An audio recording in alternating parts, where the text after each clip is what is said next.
하나님께서 주신 말씀은 구약성경 창세기 11장 1절부터 4절입니다.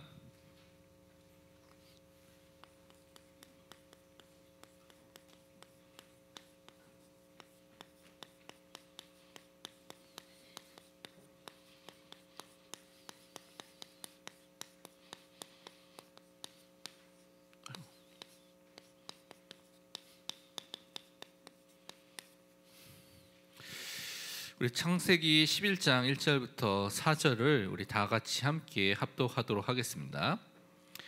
온 땅의 언어가 하나요 말이 하나였더라. 이에 그들이 동방으로 옮기다가 시날의 평자리를 만나 거기 거류하며 서로 말하되 자 벽돌을 만들어 견고히 굽자 하고 이에 벽돌로 돌을 대신하며 역청으로 진흙을 대신하고 또 말하되 자 성읍과 탑을 건설하여 그 탑 꼭대기를 하늘에 닿게 하여 우리 이름을 내고 온 지면에 흩어짐을 면하자 하였더니. 아멘.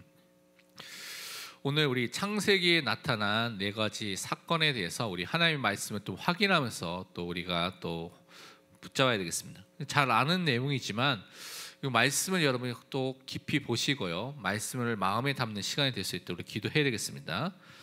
그러기 위해서 우리가 좀 서론에 잠깐 보여야 될 것이, 항상 우리가 가져야 될 말씀을 받을 때에 우리의 자세에 대한 부분들을 우리는 항상 점검하고 또 우리는 항상 기억해야 됩니다. 성경에 이제 데살로니가 전서 2장 13절에 바울이 이 자세에 대한 부분을 잘 설명을 하고 있습니다. 그래서 우리가 잘 아는 말씀이지만 우리 함께 스크린에 있으니까 같이 읽어보도록 하겠습니다. 이러므로 우리가 하나님께 끊임없이 감사함은 너희가 우리에게 들은 바 하나님의 말씀을 받을 때에 사람의 말로 받지 아니하고 하나님의 말씀으로 받음이니 진실로 그러하도다. 이 말씀이 또한 너희 믿는 자 가운데에서 역사하느니라. 아멘. 우리가 항상 점검해야 되고 올바르게 회복해야 될 말씀을 받는 자세 중에 특별히 이제 우리가 강단을 통하여서 말씀을 받을 때 이 자리에 어떤 사람이 서든지 상관없이 그것을 하나님의 말씀으로 받는 것이 너무나 중요합니다. 그래서 그 말씀을 통하여서 하나님께서 우리에게 하나님의 뜻과 계획을 알리고 하시기 때문에 그것을 믿고 그 속에서 하나님의 역사를 보는 것이 너무나 중요합니다. 그래서 그 은혜와 그 축복의 사람으로 먼저 서는 것이 가장 중요한 자세 중에 하나입니다. 그리고 사도행전 17장 1절에 보면 베레아 사람들에 대해서 이렇게 기록을 하고 있습니다. 베레아에 있는 사람들은 데살로니가에 있는 사람들보다 더 너그러워서 간절한 마음으로 말씀을 받고 이것이 그러한가 하여 날마다 성경을 상고함으로. 우리가 또한 가져야 될 중요한 하나님의 말씀을 받을 때 간절한 마음, 하나님의 마음에 대해서 소망하고요, 기대하고요, 바라보는, 사모하는 마음을 가지고 말씀을 받는 것이 너무나 중요합니다. 또한 그것을 통하여서 날마다, 여기 되어 있죠, 매일 이 성경을 상고하는, 성경을 우리 삶 속에서 묵상하고요, 기억하고요, 확인하고 누리고 그것을 통해서 인도를 받는 그 삶을 사는 것이 우리가 올바르게 말씀을 통해서 인도받는 중요한 자세인 것을 성경은 우리에게 말씀하고 있습니다. 그래서 성경에서 분명히 하나님께서 우리에게 주시고자 하는 그 하나님의 뜻과 계획과 인도하심이 그 말씀 속에 담겨져 있기 때문에 그 말씀을 여러분 잘 파악하고요, 실제로 그 말씀이 나의 응답의 말씀으로 붙잡을 수 있도록 여러분 집중하는 것이 너무나 중요합니다. 그래서 오늘도 하나님의 말씀을 사모하는 마음으로 여러분 받으시고 또 집중하시길 바랍니다. 그럼 오늘 창세기에 나타난 네 가지 사건 중에 첫 번째, 우리가 잘 아는 창조 사건, 창조에 대한 부분을 먼저 살펴보도록 하겠습니다. 우리는 창조 사건을 볼 때마다, 이 창조를 볼 때마다 하나님께서 전능하신 분이구나, 초월하신 분이구나, 모든 것을 하실 수 있는 그런 우리를 만드신 창조주구나라는 것을 확인하게 됩니다. 그런데 이 창조가 가장 중요한 특징 중에 하나가 하나님께서 처음에 말씀으로 모든 만물을 창조하기 시작했다는 것이죠. 그래서 우리가 잘 아는 창세기 1장 1절에서 3절에 이렇게 말씀하고 있습니다. 태초에 하나님이 천지를 창조하시니라. 그러니까 하나님께서 시간과 공간이는, 태초라는 것이 시간입니다. 그리고 천지라는 것은 하늘과 땅은 공간이죠. 하나님께서 시간과 공간을 창조하시면서 창세기 1장 2절에 땅이 혼돈하고 공허하며 흑암이 깊음 위에 있고 하나님의 영은 수면 위에 운행하시니라. 하나님이 이르시되 빛이 있으라 하시니 빛이 있었고. 하나님께서 말씀하신 거예요. 빛이 있으라고 말씀하시니까 그 빛이 있었다고 분명히 말씀하고 있죠. 하나님께서 말씀하시니까 이 말씀이 어떤 능력이 있습니까? 창조의 능력으로 그 현장에서 나타나고 그 능력이 보여지게 되는 것을 우리는 이 말씀을 통해서 우리는 또한 확인하게 됩니다. 그리고 요한복음 1장 1절에서 3절에도 예수 그리스도가 이 창조 사역에 참여하시고 역사하신 것을 이렇게 설명하고 있습니다. 우리 요한복음 1장 1절에서 3절 말씀을 우리 같이 읽어보도록 하겠습니다. 태초에 말씀이 계시니라. 이 말씀이 하나님과 함께 계셨으니 이 말씀은 곧 하나님이시니라. 그가 태초에 하나님과 함께 계셨고 만물이 그로 말미암아 지은 바 되었으니 지은 것이 하나도 그가 없이는 된 것이 없느니라. 아멘. 태초부터 말씀이 계셨다고 말하고 있죠. 이 말씀이 하나님과 함께 계신, 다른 말로 하나님과 구별되는, 동등하신 하나님이시면 하나님과 구별된 성자 하나님이셨다는 것입니다. 근데 이 하나님 대신, 이 성자 하나님 대신 이 말씀을 통해서 만물이 그로 말미암아 지은 바 되었고 그가 지은 것이 하나도 그가 없이는 된 것이 없느니라. 그래서 성부 하나님도 창조 사역에 역사하셨고요. 성자 하나님이신 예수 그리스도 말씀으로서 그 현장에 창조 사역에 함께 역사하신 것을 우리는 확인해 볼 수가 있습니다. 그리고 또 성령 하나님께서도 그 현장에 또한 여호와의 영, 하나님의 영이 수면 위에 운행하시면서 모든 것을 보존하시고 또한 그 일이 이루어지도록 함께 역사하신 것이죠. 그런데 하나님께서 이 말씀을 창조하시면서 창조의 중요한 원리를 주셨습니다. 그 원리가 무엇이냐면 우리가 너무나 말씀 전할 때 너무나 많이 듣고 많이 하는 것이죠. 모든 물을 만드시고 그 물속에 물고기를 만들어서 물속에 물고기가 살도록 만드신 것이죠. 나무를 만들기 전에 이미 땅을 만드시고 나무를 만드신 다음에 나무가 땅에 뿌리를 내리도록 하셨습니다. 그렇다면 사람은 어떻게 살도록 하나님께서 창조의 원리를 주셨습니까? 하나님 안에 하나님과 함께 살도록 만들어 주신 것이 이 창조의 원리인 것입니다. 그래서 이것을 확인할 수 있는 그 중요한 특징 중에 하나가 인간을 다른 동물과는 다르게 하나님의 형상을 가진 존재로 만들어 주셨습니다. 창세기 1장 27절이 그것을 말하고 있죠. 하나님이 자기 형상 곧 하나님의 형상대로 사람을 창조하시되 남자와 여자를 창조하시고. 하나님은요 영이신 하나님이기 때문에 하나님의 형상은 눈에 보이는 것이 아닙니다. 그래서 우리 인간이 영원히 있는 존재로 하나님을 닮아서 의와 거룩과 진리를 아는 그 존재로 만드셨고, 선지자 제사장 왕의 그 일을 통하여서 하나님께 예배하고 하나님의 말씀을 받고요, 하나님이 대신해서 이 땅을 다스릴 수 있는 축복의 존재로 원래 우리를 만드신 것입니다. 안사랑 중이나 다른 사람들이 남자 하나님, 여자 하나님이 있다는 것은 틀린 해석이죠. 하나님이 영이시기 때문에 그렇게 존재하고 계시지 않습니다. 하나님께서 이런 축복을 주시고 하나님의 형상을 가진 사람에게 어떤 또한 축복을 주셨느냐? 원래 인간에게 이 모든 것을 누릴 수 있는 영적인 축복과 함께 육신적인 축복, 영육간의 축복을 다 주셨습니다. 창세기 1장 28절에 뭐라고 말씀하고 있습니까? 하나님의 형상을 가진 인간에게 이렇게 말씀하고 있습니다. 하나님이 그들에게 복을 주시며, 하나님께서 이미 하나님의 형상을 가진 하나님의 뜻대로 만들어진 그들에게 이미 복을 주셨습니다. 그래서 하나님이 그들에게 이르시되 생육하고 번성하여 땅에 충만하라, 땅을 정복하라, 바다의 물고기와 하늘의 새와 땅에 움직이는 모든 생물을 다스리라 하시니라. 문화 명령이라고도 하고요, 또 왕적인 사명을 우리에게 허락해 주신 거죠. 대리적인 청지기적 왕으로서 모든 것을 다스릴 수 있는 그 축복을 주신 것입니다. 그래서 인간은 이미 하나님의 복을 받은 사람입니다. 복을 받기 위해서, 종교에서는 복을 받기 위해서 막 노력을 하는데 성경에서 그런 존재가 인간이 아니라고 말하고 있습니다. 이미 하나님의 복을 받고 시작한 존재가 인간이라고 분명히 말씀해 주셨습니다. 그 증거로 창세기 2장 8절에서 10절에 이렇게 말씀하고 있습니다. 여호와 하나님이 동방의 에덴에 동산을 창설하시고 그 지으신 사람을 거기 두시니라. 여호와 하나님이 그 땅에서 보기에 아름답고 먹기에 좋은 나무가 나게 하시니 동산 가운데는 생명나무와 선악을 알게 하는 나무도 있더라. 강이 에덴에서 흘러나와 동산을 적시고 거기서부터 갈라져 내 근원이 되었으니. 하나님께서 에덴 동산을 이미 다 만들어 주셨습니다. 그런데 그 동산 안에는 우리가 하나님 안에 살 때, 하나님과 함께 하나님 안에 살 때 모든 것을 누릴 수 있도록 이미 우리가 먹을 수 있는 모든 좋은 나무들, 모든 것들 다 만들어 주셨고요. 또 그 동산을 통하여서 그것이 근원이 돼서 4가지 강이 나오도록, 그래서 생명의 축복이, 그런 모든 것을 누릴 수 있는 축복을 이미 에덴 동산을 통해서 우리에게 다 주신 것입니다.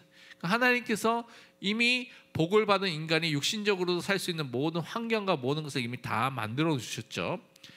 그런 다음에 하나님께서 한 가지, 이 모든 것을 누릴 수 있는, 누리고요, 또 그것을 지킬 수 있는 한 가지 하나님의 중요한 방법을 주셨습니다. 그것이 무엇이냐면 우리가 잘 아는 창세기 2장 17절 말씀입니다. 행위 언약이라고도 하는 말씀이죠. 우리 창세기 2장 17절 말씀을 함께 읽어보도록 하겠습니다. 선악을 알게 하는 나무의 열매는 먹지 말라. 내가 먹는 날에는 반드시 죽으리라 하시니라.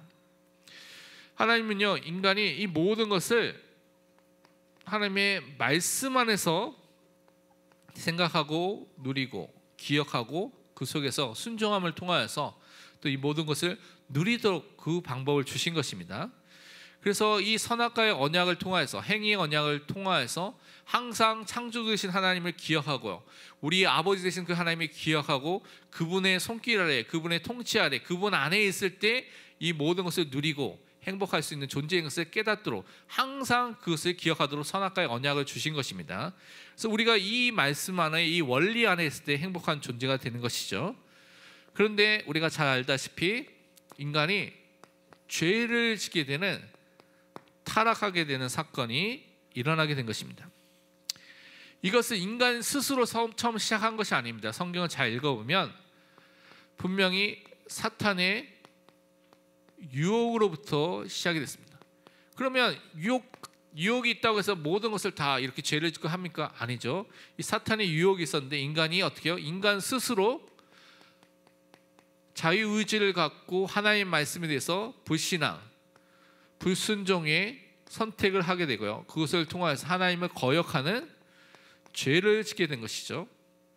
그것으로 인하여서 거룩하신 하나님이 생명의 근원 되신 하나님과 함께 할 수 없기 때문에 하나님을 떠난 존재, 그것을 영적 죽음이라 말합니다. 그 상태가 된 것입니다. 그래서 사탄의 유혹과 속임수와 인간이 거기에 대해서 스스로 불순종하여서 죄를 짓게 되고요, 하나님을 떠난 문제가 생기게 된 것이죠. 그것을 타락 사건이라고 분명히 말하고 있습니다. 성경을 통해서 우리가 다시 한번 살펴보면 창세기 3장 1절에서 6절을 그것을 자세히 설명하고 있습니다. 제가 읽어드리면, 그런데 뱀은 여호와 하나님이 지으신 들 짐승 중에 가장 강교하니라. 그러니까 이 뱀을 통해서, 옛뱀을 통해서 사단이 활동한 것을 우리가 잘 알고 있죠. 뱀이 여자에게 물어 이르되 하나님이 참으로 너희에게 동산 나무의 모든 나무의 열매를 먹지 말라 하시더냐. 사단이 직접적으로 선악을 알게 하는 나무 먹지 말라고 했냐라고 물어본 것이 아니라 약간 삥 둘러서 질문했습니다. 이 하와가 정확하게 하나님의 언약을 붙잡고 있는지 아닌지를 확인하기 위해서 이렇게 물어본 것이죠. 그때 2절에 보니까요, 여자가 뱀에게 말하되 동산 나무의 열매는 우리가 먹을 수 있으나 동산 중앙에 있는 나무의 열매는 하나님의 말씀에 너희는 먹지도 말고 만지지도 말라, 너희가 죽을까 하노라 하셨느니라. 이 하와가요, 분명히 전달받은 하나님의 말씀인데 그것을 정확하게 확실하게 붙잡고 있지 않고 이렇게 말했습니다. 분명히 하나님의 말씀에는 이것을 먹지 말라, 먹으면 반드시 죽는다고 말씀했는데 이 하와는요, 먹지도 말고 만지지도 말라는 말을 추가했죠. 그리고 반드시 죽는다는 말을 죽을까 하노라라고 바꿨습니다. 하나님의 말씀에 대해서 자기의 그냥 해석을 곁들여서 그 마음대로 해석을 해버리고 그것을 말하게 된 것이죠. 이 언약을 정확하게 안 붙잡은 틈을 사단이 가만히 있지 않고 분명히 그 다음에 뭐라고 말했습니까? 4절에 보면 창세기 3장 4절에 뱀이 여자에게 이르되 너희가 결코 죽지 아니하리라. 너희가 그것을 먹는 날에는 너희 눈이 밝아져 하나님과 같이 되어 선악을 알 줄 하나님이 아심이니라. 우리가 하나님의 언약을 정확하게 붙잡지 않으면 사단 담대하게 뭘 말합니까? 하나님의 말씀과 정반대되는 말을 합니다. 너 그거 안 해도 괜찮아. 너 이거 안 해도 절대 죽지 않아. 이거 먹으면 하나님처럼 될 수 있어 라고 유혹의 말까지 하는 것입니다. 얼마나 사단이 담대합니까? 그런데 6절에 보니까요, 여자가 그 나무를 본즉 먹음직도 하고 보암직도 하고 지혜롭게 할 만큼 탐스럽기도 한 나무인지라 여자가 그 열매를 따먹고 자기와 함께 있는 남편에게도 주매 그도 먹은지라. 하나님의 말씀과 사단의 유혹의 말 두 가지 선택이 있는데 이미 하와의 마음에는 그 선악과를 볼 때 어떻게 해요? 먹음직도 하고 보암직도 하고 먹으면 하나님처럼 지혜가 생겨서 하나님처럼 될 것 같은 그런 마음이 이미 든 것이죠. 불신앙, 불순종의 상태로 들어가서 결국 행동으로 그것을 따먹게 되고요. 또한 남편인 아담도 똑같은 상태에 있는 것을 볼 수가 있습니다. 함께 먹은 것을 통하여서요. 그래서 인간이 이 죄를 짓게 된 사건이 일어나게 된 것이죠. 이것으로 인하여서 인간에게는 이제는 완전히 새로운 삶이 완전히 새롭게 완전히 다 달라지게 됐습니다. 우선은 창조의 원래 속에 하나님 안에서 하나님의 형상을 가지고 축복된 존재에서 모든 것을 누릴 존재로 그렇게 인간이 살고 있었는데 이 죄와 타락으로 인해서 인간은요 이제는 그 전에 없었던 감정, 그 전에 없었던 것들이 생깁니다. 수치, 하나님과 함께하는 행복과 기쁨과 평안 속에 살아야 될 존재인데 하나님에 대해서 두려움이 찾아오게 되고요. 그것을 통해서 인간은 결국 저주와 재앙과 고난과 고통이라는 것이 임하게 되는 존재로 완전히 바뀌게 된 것입니다. 그러니까 죄라는 것이 인간에게 모든 삶의 모든 것들을 바꿔버린 것이죠. 창세기 3장 7절 8절에 그것을 우선 설명을 하고 있습니다. 우선 우리 창세기 3장 7절 8절을 우리 같이 읽어보도록 하겠습니다. 이에 그들의 눈이 밝아져 자기들이 벗은 줄을 알고 무화과 나무 잎을 엮어 치마로 삼았더라.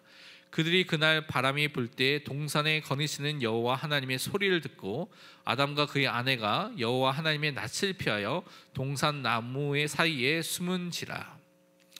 죄라는 것은 뭘 갖고 오게 되면 수치감을 갖고 오게 됩니다.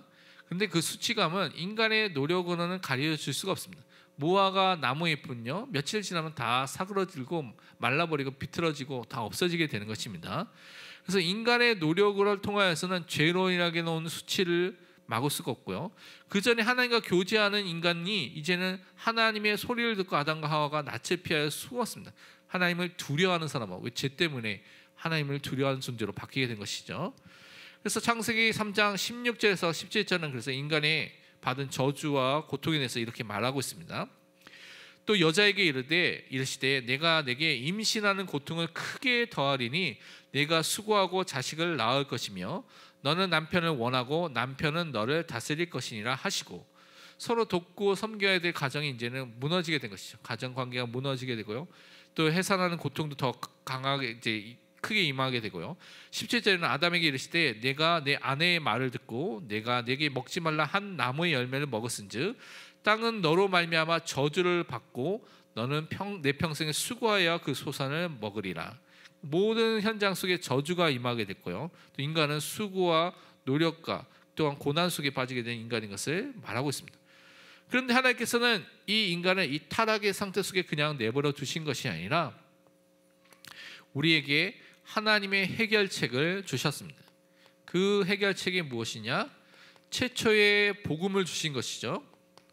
최초의 복음, 또 은혜의 언약을 우리에게 허락해 주셨습니다. 그것이 우리가 잘 아는 창세기 3장 15절의 말씀입니다. 우리가 너무나 중요하니까 우리 같이 읽어보도록 하겠습니다. 내가 너로 여자와 원수가 되게 하고 내 후손도 여자의 후손과 원수가 되게 하리니 여자의 후손은 내 머리를 상하게 할 것이요 너는 그의 발꿈치를 상하게 할 것이니라 하시고. 아멘. 하나님이 주신 구원의 길이죠. 오직 예수 그리스도를 통하여서만 우리가 죄의 문제, 이 하나님 떠난 문제, 이 모든 사탄의 문제 속에서 구원을 받을 것을 우리에게 말씀해 주시고 우리에게 알려주신 것입니다. 그래서 우리는 항상 죄 지은 이후부터, 인간이 처음 죄 지은 아담과 하와의 그 죄 지은 이후부터 항상 메시아를 바라보고 메시아를 믿고 그리스도 안에서 구원을 얻도록 하나님께서 복음을 우리에게 허락해 주셨습니다. 그 다음에 우리가 잘 아는 세 번째가 홍수 사건이 일어난 것을 우리가 잘 알고 있는 것이죠. 이 홍수 사건이 일어난 배경은 이 아담과 하와의 범죄함을 인하여서 이 땅에 모든 사람의 상태가 그 죄악이 너무나 가득 차게 되는, 관영하에서 모든 세상이 죄로 가득 차게 되는 상태가 있다고 말하고 있습니다. 그래서 나의 것, 나의 쾌락과 나의 물질만을 추구하는 시대가 된 것이죠. 그래서 창세기 6장 5절에는 그 시대를 이렇게 표현하고 있습니다.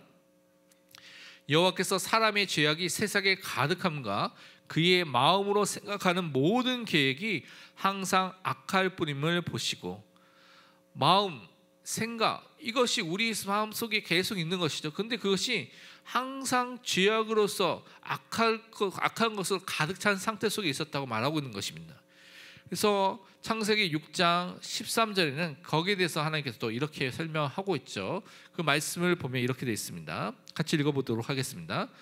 하나님이 노아에게 이르시되 모든 혈력 있는 자의 포악함이 땅에 가득함으로 그 끝날이 내 앞에 이르렀으니 내가 그들을 땅과 함께 멸하리라.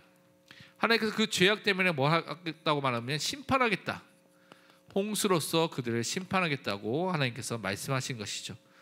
근데 이 죄악으로 관약한, 죄로 가득한 이 시대가 어떤 시대냐면 그냥 시대가 아니라 네피림이 그 시대 속에서 사람들에게 영향을 주는 시대라고 성경은 말하고 있습니다.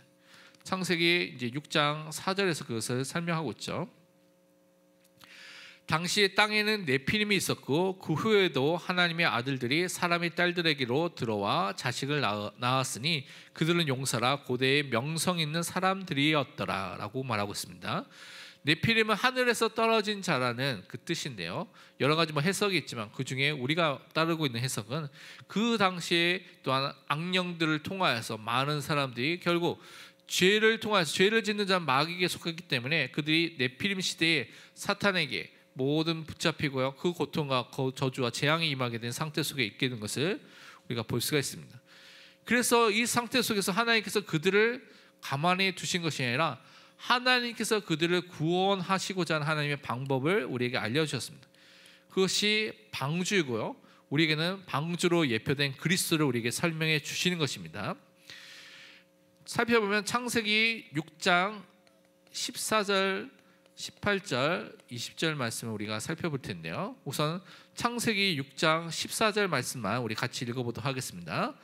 너는 고페르 나무로 너를 위하여 방주를 만들되 그 안에 칸들을 막고 역청을 그 안팎에 칠하라.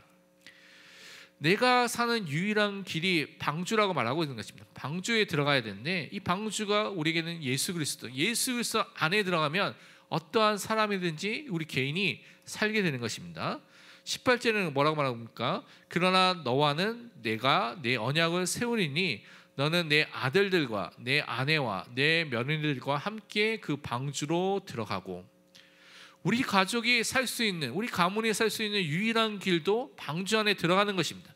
오직 예수 그리스도 안에 있을 때만 어떠한 재앙과 저주와 문제가 있더라도 우리 그리스도 안에서 분명히 살아나게 되는 그 응답을 누리게 되는 것입니다. 20절에는 이렇게 말씀하고 있죠. 새가 그 종류대로 가축이 그 종류대로 땅에 기는 모든 것이 그 종류대로 각기 둘씩 내게로 나아오리니 그 생명을 보존하게 하라. 생명을 보존할 수 있는 유일한 길이 방주 안에 들어가는 것입니다. 우리가 정말 생명을 보존하고 그 생명의 축복을 누릴 수 있는 유일한 길이 예수 그리스도 안에 있습니다. 그 안에 있어야지만 참된 생명, 하나님을 만난 그 상태에 하나님과 함께하는 그 축복을 누리게 되는 것입니다. 그래서 오늘도 우리는 그 은혜를 항상 붙잡아야 되겠습니다. 네 번째 또 중요하게 우리가 볼 수 있는 사건이 있으면 그것이 바벨탑 사건, 오늘 읽었던 본문에 있었던 사건이죠. 이것을 보면요, 바벨탑 시대의 사람들을 보면 자기의 성공과 자기의 이름을 이 사람들은 드러내고자 했습니다. 그래서 탑을 쌓는데 그 탑을 하늘에, 하나님이 있는 그 자리라고 말하는 그 하늘에 đặt 고자 했습니다. 그리고 그것을 통해서 자기의 이름들, 하나님의 이름을 높이고 찬양해야 될 인간이 그것이 아니라 하나님 대신에 우리의 이름, 하나님 자리에 대신 자기들이 가서 우리의 이름을 드러내고자 했던 것이 이 바벨탑 사건의 사람들의 상태입니다. 그래서 창세기 오늘 읽었던 11장 4절에 그것을 이렇게 또 설명하고 있죠. 제가 다시 읽어드리면, 또 말하되 자 성읍과 탑을 건설하여 그 탑 꼭대기를 하늘에 닿게 하여 우리 이름을 내고 온 지면에 흩어짐을 면하자 하였더니, 하나님께서는 모든 땅을 다스리고 정복하도록, 그래서 모든 현장에 가도록 말씀해 주셨는데, 이 사람들은요, 이제 노아 홍수 같은 또 홍수 사건이 일어날 수 있으니까 우리가 큰 탑을 쌓고 계속해서 모여있자, 그리고 하늘에 닿도록 하나님의 그 자리에 우리가 이르려고, 또 우리 이름을, 하나님 이름 대신 우리 이름을 내자라고 말하면서 바벨탑을 쌓게 된 것입니다. 나 중심의 상태 속에서 나의 이름, 나의 성공을 향해서 살아가는 것이 죄인된 사람들의 특징인 것을 우리가 또 한번 확인해 볼 수가 있습니다. 근데 하나님은 이때 이 현장을 그냥 내버려 준 것이 아니라 하나님께서 새로운 시작을 하도록 하나님께서 그 현장에서 역사하시는 것을 볼 수가 있습니다. 그래서 창세기 11장 9절에 보면 이렇게 말씀하고 있습니다. 그러므로 그 이름을 바벨이라 하니 이는 여호와께서 거기서 온 땅의 언어를 혼잡하게 하셨음이니라. 여호와께서 거기서 그들을 온 지면에 흩으셨더라. 언어를 혼잡하게 하고 싶고 그 언어가 통하는 가족, 가문별로 흩어지는 것을 통하여서 전 세계 현장으로 흩어지도록 하신 것입니다. 그래서 그 흩어짐을 통하여서 하나님께서 하나님의 언약과 하나님의 말씀을 계속 전할 수 있도록 한 가정을 부르셨습니다. 그것이 창세기 12장 1절에 우리가 너무나 잘 아는 아브라함을 부르신 장면입니다. 우리 함께 읽어보도록 하겠습니다. 여호와께서 아브라함에게 이르시되 너는 너의 고향과 친척과 아버지의 집을 떠나 내가 내게 보여줄 땅으로 가라. 아멘. 아브라함에게 그 우상을 숭배했던, 그리고 너가 의지하고 바라보았던 그 세상의 모든 배경들, 우상의 배경들 다 버리고요, 이제는 내가 내게 보여줄 땅, 메시아가 올 땅, 그리스도를 바라보는 그 땅으로 가라고 말씀해 주신 것입니다. 이 하나님의 부르심을 따라서 이 아브라함은 가게 됐고요, 그것을 통하여서 하나님을 믿고 또 하나님을 통하여서 구원함을 받게 되는 그 시작이 된 것을 우리는 확인해 볼 수가 있습니다. 그래서 우리는 결론적으로 창세기에 일어났던 많은 사건들, 또 우리 삶 속에서 일어나는 많은 것들이 결국 우리에게 하나님이 주신 하나님의 말씀으로 우리에게 붙잡혀져야 됩니다. 그리고 그 말씀이 여러분의 안에 있는, 여러분의 삶 속에 거하게 되는 신앙생활을 해야 됩니다. 그래서 신명기 30장 14절의 말씀처럼 우리가 응답을 우리가 분명히 받아야 되겠습니다. 중요한 말씀이니까 우리 같이 신명기 30장 14절 말씀 함께 읽어보도록 하겠습니다. 오직 그 말씀이 내게 매우 가까워서 내 입에 있으며 내 마음에 있은즉 내가 이를 행할 수 있느니라. 아멘. 여러분이 말씀과 가까운 사람이 되야 돼요. 여기 말씀에는 매우 가까운 사람이 되라고 말하고 있죠. 어느 정도 가까워야 되냐? 항상 여러분의 입에 하나님의 말씀이 있어야 됩니다. 그러니까 암송하고 고백하는 말씀이 있어야 된다는 것이죠.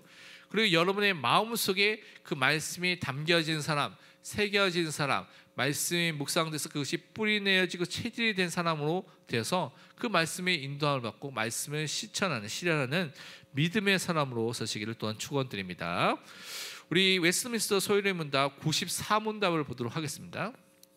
94문에서는 물어보기를 뭐라고 물어봤냐면 세례가 무엇입니까? 라고 물어봤습니다.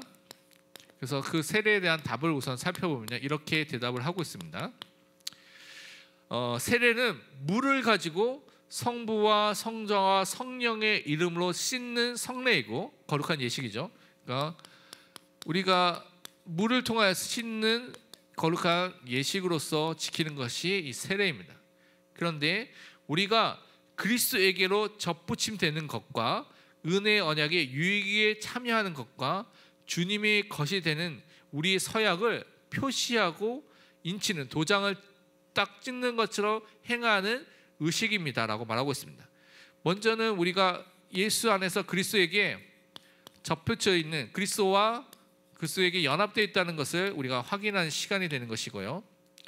그것을 통하여서 우리에게 주신 은혜의 언약의 유익, 우리에게 주신 모든 영적인 축복과 유익을 확인하고 고백하는 시간이고, 그것을 통하여서 내가 소속이 하나님의 것, 주님의 것이 됐다는 것을 공표하고 표시하고 나타내는 거룩한 예식으로서 하는 것이 세례입니다.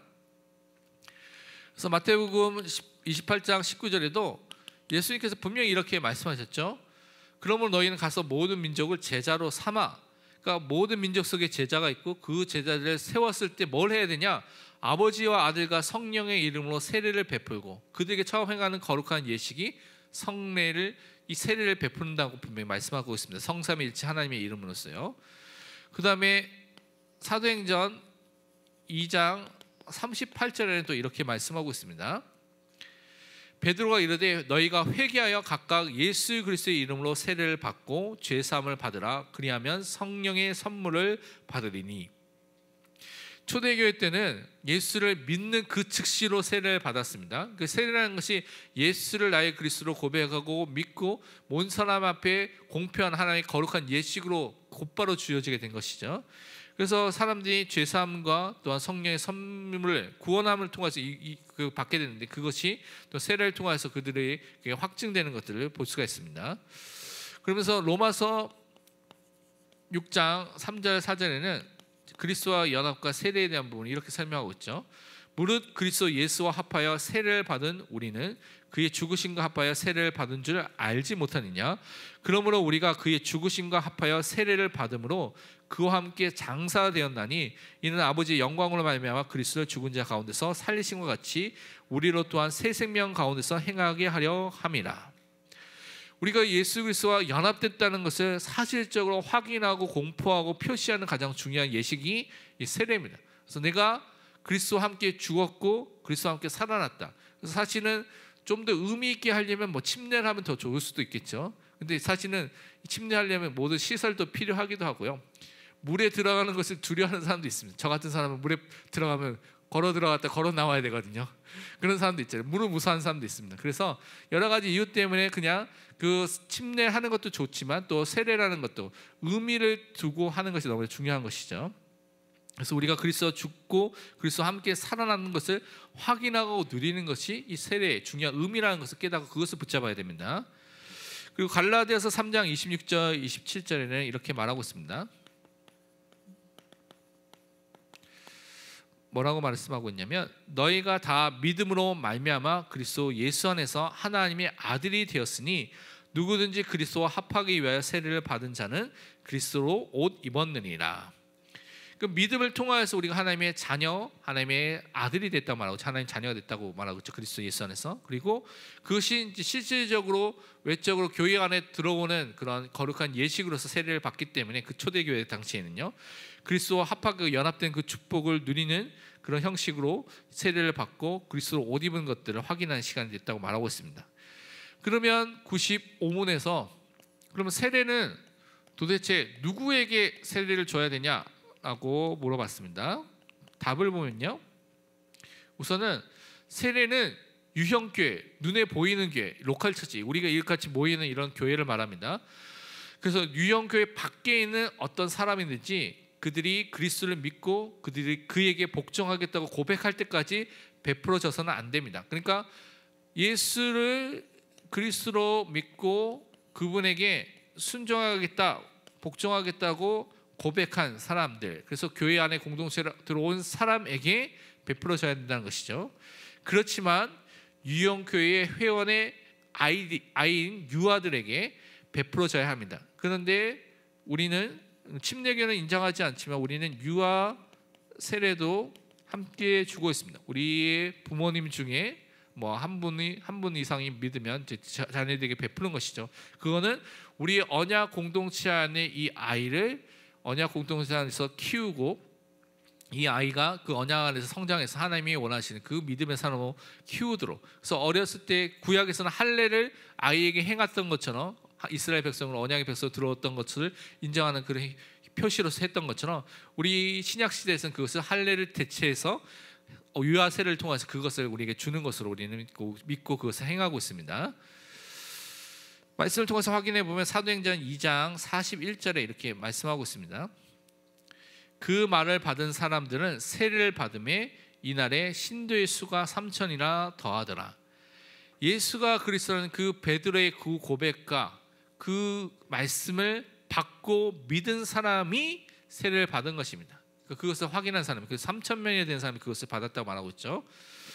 또한 사도행전 8장 12절에 보면 사마리아 성에 가서 복음을 전했던 빌립에 대한 부분을 이렇게 설명하고 있죠. 빌립이 하나님 나라와 및 예수 그리스도의 이름에 관하여 전도함을 그들이 믿고 남녀가 다 세례를 받았다고 말하고 있습니다. 그러니까 복음을 듣고 믿고 세례를 받았다고 말하고 있죠. 창세기 17장 9절에서 10절은 또 이렇게 설명하고 있습니다. 할례에 대해서 말하고 있죠. 하나님이 또 아브라함에게 이르시되 그런즉 너는 내 언약을 지키고 내 후손도 대대로 지키라. 너희 중 남자는 다 할례를 받으라. 이것이 나와 너희와 너희 후손 사이에 지킬 내 언약이니라. 언약의 백성의 한 징표로서 그리스도의 언약과 그 복음을 항상 누리도록 할례를 행하도록 하신 것이죠. 또한 사도행전 16장 33절에 보면 이렇게 되어 있습니다. 그 밤, 그 시각에 간수가 그들을 데려다가 그 맞은 자리를 씻어주고 자기와 그 온 가족이 다 세례를 받은 후라고 되어 있습니다. 그러니까 그 밤에 바울과 바울 팀이 그 감옥 안에서 기도하고 찬양을 했을 때 지진이 일어났죠. 그래서 도망간 줄 알고 간수가 자살하려고 죽으려고 하다가 우리가 여기 있다 말하면서 어떻게 하면 구원을 얻을 수 있습니까? 이 사람이 물어봤을 때 주 예수를 믿으라 그리하면 너와 내 집이 구원함을 얻으리라 한 말씀 다음에 이 간수가 자기의 집으로 그들을 데려가고요. 그들을 시키고 그뿐만 아니라 그의 모든 가족이 복음을 듣고 또 세례를 받게 됐습니다. 그런데 많은 학자들이 말하기를 여기에 자기와 그 온 가족이, 그러니까 그 당시에는 아이를 한두 명 낳는 것이 아니라 계속 낳게 되잖아요. 그러니까 분명히 어린 영유아도 있었을 것이다. 그래서 함께 다 세례를 받았을 것이라고 말하고 있습니다. 그리고 이 당시에는 물이 귀한 시대이기 때문에 오늘날처럼 뭐 우리가 마음대로 수도 탁 열면 물이 나오는 게 아니라 뭐 우물이라는 그렇게 물이 한정돼 있잖아요.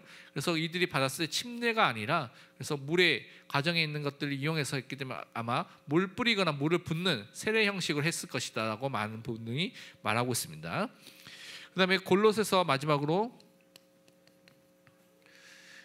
2장 11절 12절에 보면 이제 이 세례와 할례의 부분을 이렇게 연결해서 설명하고 있습니다.